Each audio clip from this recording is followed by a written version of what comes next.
you have a table at LA Festival of Books, WonderCon, Comic-Con, or a romance book event coming up? Have you booked that table and you're like, how am I going to sell any books here? Well, don't worry, I'm here to help. My name's Teresa Halverson, and I'm one of the semi-sages of the pages.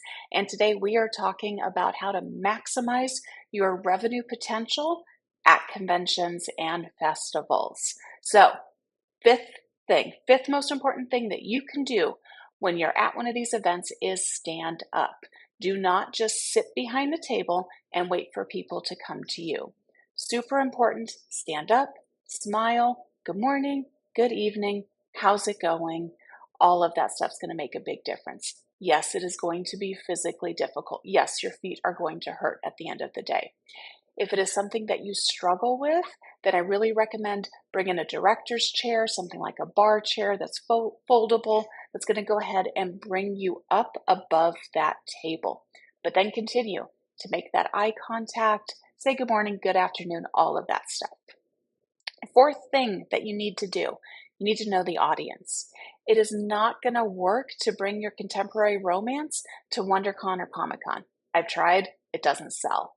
But your romantasy book is going to be gold there. Anything that's science fiction, fantasy related, anything that's geeky, superheroes, all that stuff is going to sell very, very well at a WonderCon or a Comic-Con. Conversely, those items aren't going to sell very well at a romance event. That's where your contemporary romance is going to sell well. Third thing that you need to do, you need to hone your elevator pitch. You need to know exactly what it is that's going to make this potential buyer be like, oh my gosh, this book sounds fantastic. I want to buy it. So here's my elevator pitch for my bestseller, Warehouse Dreams. Warehouse Dreams is about a teacher trying to keep her supernatural students from blowing up the school. I pause because most people laugh. And then I say, and this year a super hot teacher has started and she can't stand him. I have sold hundreds of books just off of that. So know your taglines, know your elevator pitches, and then hone it. If you try one and it doesn't work, try it again, and then just keep kind of morphing it a little bit.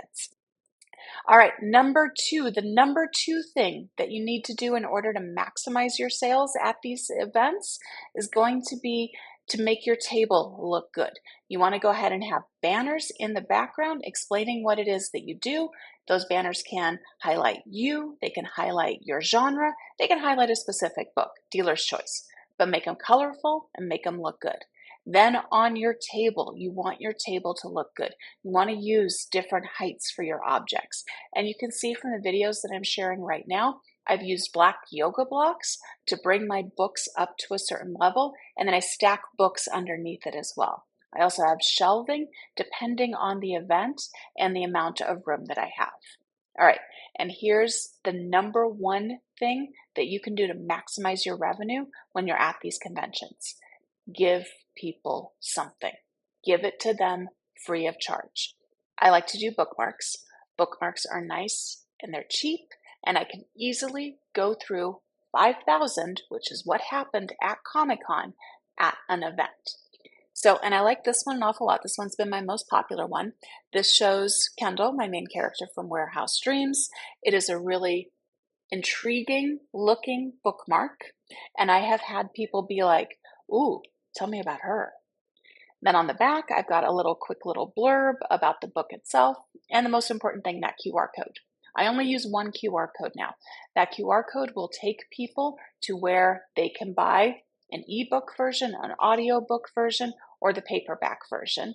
It'll also help them get in touch with me if they want to send me an email, if they want to join my Instagram, if they want to know more about the semi-sages of the pages, all of that stuff, single QR code.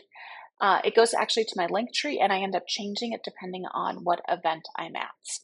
All right, so that's my top 5 things. If you enjoyed this, please don't forget to like and subscribe. However, I have a bonus tip for you. And this is the reason it's a bonus tip, is because it's the easiest thing, and it's the thing I always forget to do.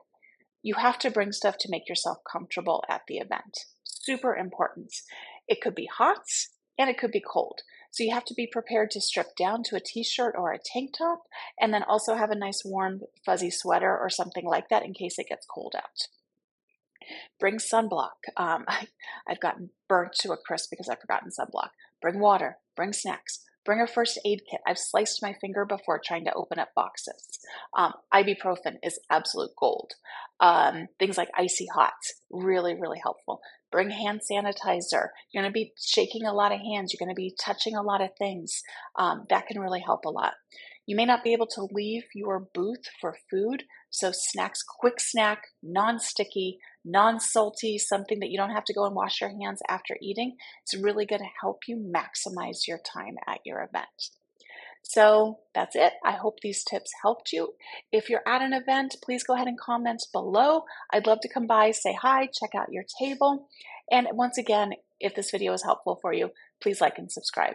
My name is Teresa Halverson, and this is the Semi-Sages of the Pages. Your story deserves to be told. Take care, everyone. Bye.